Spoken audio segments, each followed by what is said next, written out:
नमस्कार, मैं हूं रविंद्र जैन और आप देखना शुरू कर चुके हैं सबकी खबर। मध्य प्रदेश भारतीय जनता पार्टी ने फिर से 39 लोगों की सूची जारी की है और ये कहा जा रहा है कि ये भारतीय जनता पार्टी का मास्टर स्ट्रोक है। यानी उन्होंने 7 सांसदों को उतार दिया, 3 केंद्रीय मंत्री और एक राष्ट्रीय महासचिव। और भारतीय जनता पार्टी ये मान के चल रही है कि अब इसके बाद चुनाव उसके हाथ में आ गया, उसकी मुट्ठी में आ गया है। हमारे साथ हैं प्रदेश कांग्रेस अध्यक्ष कमलनाथ जी के मीडिया सलाहकार और देश के जाने माने पत्रकार पीयूष बबेले जी।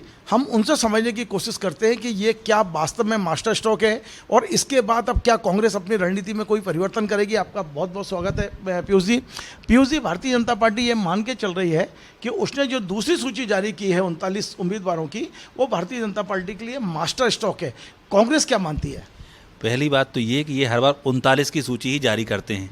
क्यों करते हैं? क्योंकि मध्य प्रदेश की जनता इन्हें चालू मामा और 40 चोर का गैंग कहने लगी है, तो 40 ना हो जाए इसलिए ये बार बार 39 पे आते हैं। दूसरी बात ये है कि आपके पास इतने मंत्री यहाँ पे हैं, उन मंत्रियों को छोड़ के आप दिल्ली से मंत्रियों को लेके आए हैं, तो मध्य प्रदेश भाजपा ये चुनाव हार चुकी है और चुनाव से भाग चुकी है, इस पर मोहर लग गई है।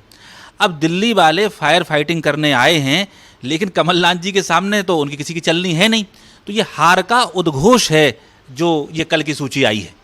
देखिए, कल हमने देखे थे, आपने भी कुछ सोशल मीडिया पर डाला था कि रावण ने एक एक करके अपने योद्धा उतारे। आपने नाम लिया कुंभकर्ण का, मेघनाथ का, आपने नाम लिया अहिरावण का। तो ये राजनीति में ये अचानक से रावण की एंट्री कैसे हो गई?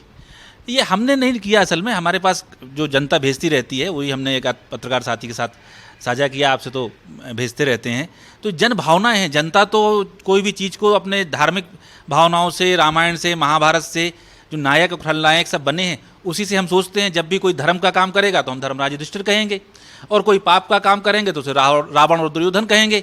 इसमें किसी को बुरा मानने की आवश्यकता नहीं है। अच्छा, कांग्रेस अपनी कोई रणनीति बदलने जा रही है? क्योंकि कांग्रेस को भी ये उम्मीद नहीं थी। बात कहा तो ये भी जा रहा है कि जिन्हें अभी मैदान में उतारा जा रहा है उनके लिए भी ये फैसला चौंकाने वाला है। उन्हें भी पहले बताया नहीं गया था कि आपको चुनाव लड़ना है। 3 केंद्रीय मंत्री और एक साथ उतार देना, मेरे ख्याल है आप भी लंबे समय से जर्नलिज्म में हैं, आपने शायद ही किसी राज्य के चुनाव में देखा हो जहां एक साथ 7 सांसद, 3 केंद्रीय मंत्री, राष्ट्रीय महासचिव उतारे गए हों।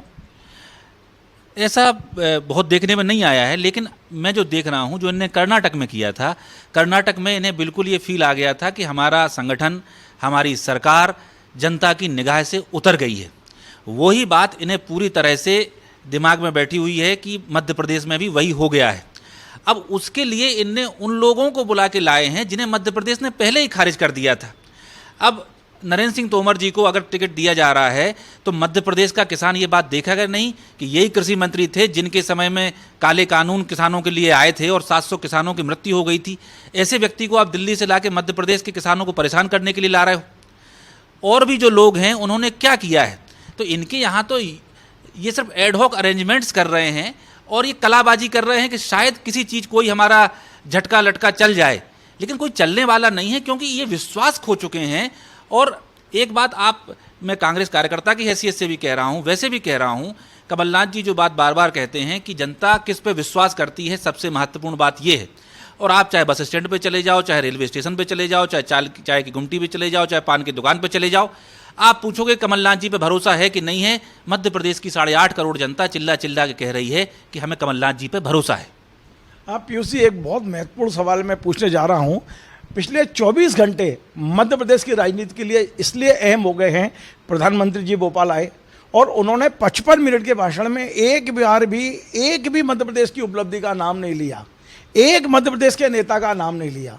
और प्रधानमंत्री के यहाँ से जाते ही एक ऐसी सूची आ गई है जो शिवराज सिंह जी के लिए इसलिए भी सिरदर्द बन सकती है कि वो जो 18 साल से मुख्यमंत्री पद की दावेदारी कर रहे थे उन सभी को टिकट दे दिया गया एक साथ। तो आज की राजनीति में कांग्रेस के अनुसार शिवराज जी कहाँ खड़े दिख रहे हैं आपको? भाई, मैं कांग्रेस का क्या हूँ, भाजपा के लोग ही जो हमें उनसे कभी कभी बात होती है तो उनके यहाँ चर्चा ये चल रही है कि शिवराज जी का टिकट कटने वाला है। तो ये पहला मध्य प्रदेश में ऐसी स्थितियां आएंगी जब एक सिटिंग मुख्यमंत्री का टिकट कटने वाला, ये चर्चा भाजपा के अंदर हो रही है, हम नहीं कह रहे हैं। दूसरा, आपने कल प्रधानमंत्री जी का कहा तो उनने डबल इंजन की सरकार कही, और ये बिल्कुल डबल इंजन की सरकार है, लेकिन एक इंजन जा रहा है पूरब में और एक इंजन जा रहा है पश्चिम में। एक तरफ प्रधानमंत्री जी कह रहे हैं कि शिवराज जी हमारा फेस नहीं है, दूसरी चीज शिवराज जी ने गली मोहल्ले से लेकर टेलीविजन, होर्डिंग, बैनर सब पे अपना चेहरा लगा रखा है। जिस चेहरे को दिल्ली खारिज कर रही है उसे भोपाल लिए लिए घूम रही है, जनता ने उसे पहले से ही खारिज कर दिया है। तो ये भयंकर आपसी संघर्ष का चुनाव है भाजपा के अंदर। भाजपा कांग्रेस से तो बाद में लड़ने आएगी, और मुझे आशा नहीं है कि कांग्रेस से लड़ने के लिए भाजपा बचेगी। पहले तो सिंधिया जी और तोमर साहब लड़ेंगे, विजय वर्गीय जी और दूसरा कोई लड़ेगा, शिवराज जी और वीडी जी लड़ेंगे। तो आपस में जिस कदर की फ्री स्टाइल कुश्ती हो रही है, WWF की फाइटिंग चल रही है, उनमें से कोई बचेगा आखिरी में इस लायक किसी का चेहरा कि वो चुनाव में सामने आए, वो देखना पड़ेगा। एक और बात यह है कि जो 39 टिकटें अभी दी गई हैं उनमें कई जगह असंतोष, आपने भी कल ट्वीट किया था, पहला ही असंतोष का आपने किया था, और कई जगह विरोध के स्वर अब धीरे धीरे उठने लगे हैं। कुछ लोगों ने इस्तीफे दे दिए हैं, हमने छतरपुर में देखा, सीधी में देखा, हमने अभी सतना से भी खबर आ रही है। तो क्या ऐसे लोगों को जो भारतीय जनता पार्टी से बगावत कर रहे हैं, क्या कांग्रेस में आप स्वीकार करेंगे? क्योंकि कांग्रेस में भी विरोध होता है कि नए लोगों को मत लाइए आप, लेकिन हमने देखा है कि कांग्रेस एंड टाइम पर भाजपा से आए हुए लोगों को टिकट दे देती है। कांग्रेस की संबंध में क्या रणनीति है? इस बारे में माननीय कमलनाथ जी कई बार अपनी रणनीति स्पष्ट कर चुके हैं कि भाजपा से या अन्य किसी दल से उसी व्यक्ति को लिया जाएगा जिसे हमारा स्थानीय संगठन ओके कर देगा, NOC दे देगा। और साहब का तो ये भी कहना है कि हमारा स्थानीय संगठन जब उसे लेके आएगा, रिकमेंड करेगा, तो हम उसे लेंगे।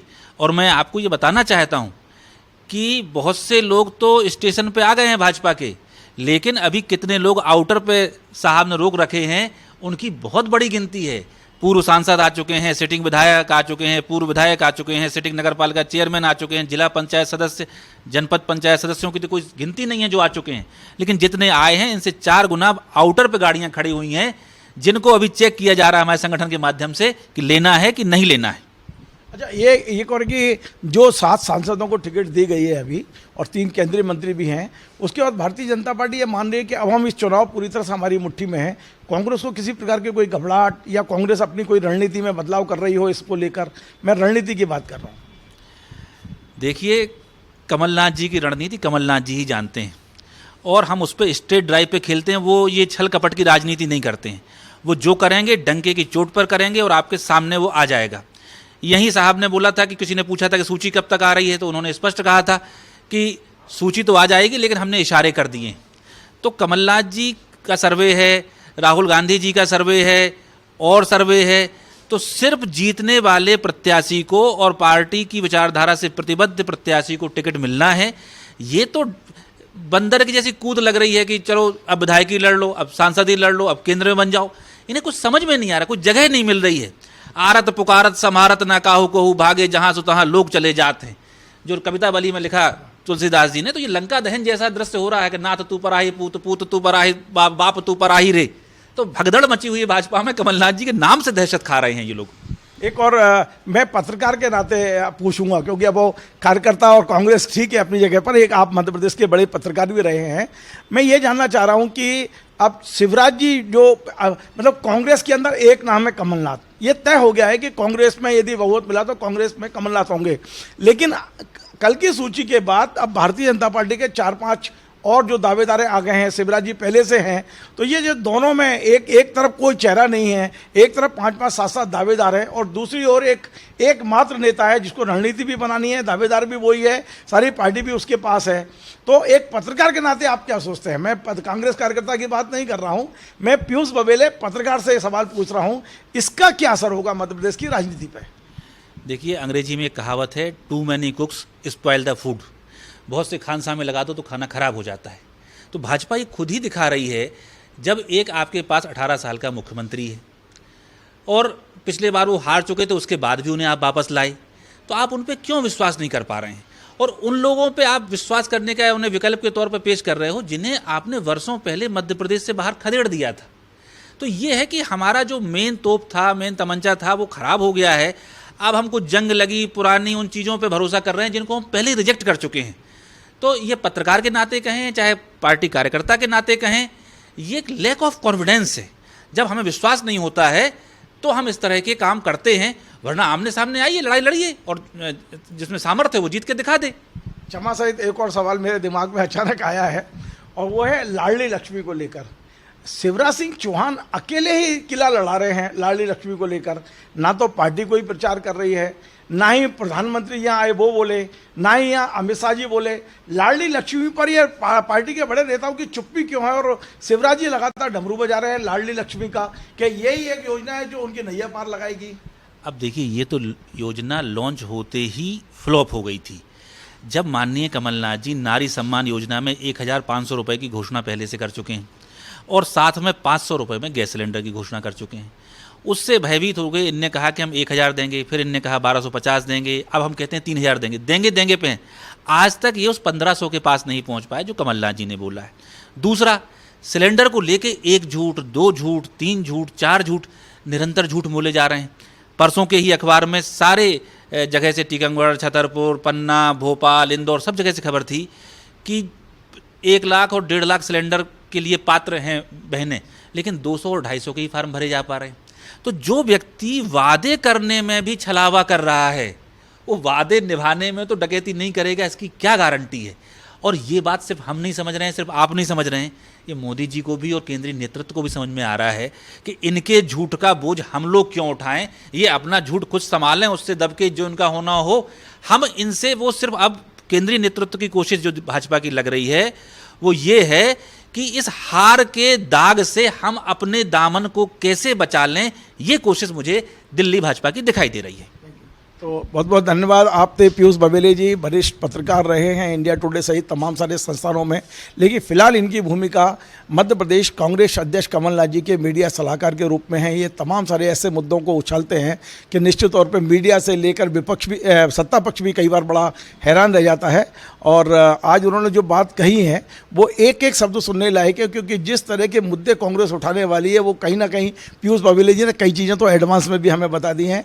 आपको हमारा ये कार्यक्रम पसंद आए, आप इसे शेयर करें, लाइक करें, कमेंट करें, और आपसे बार बार निवेदन है हमारे इस चैनल को सब्सक्राइब अवश्य करें।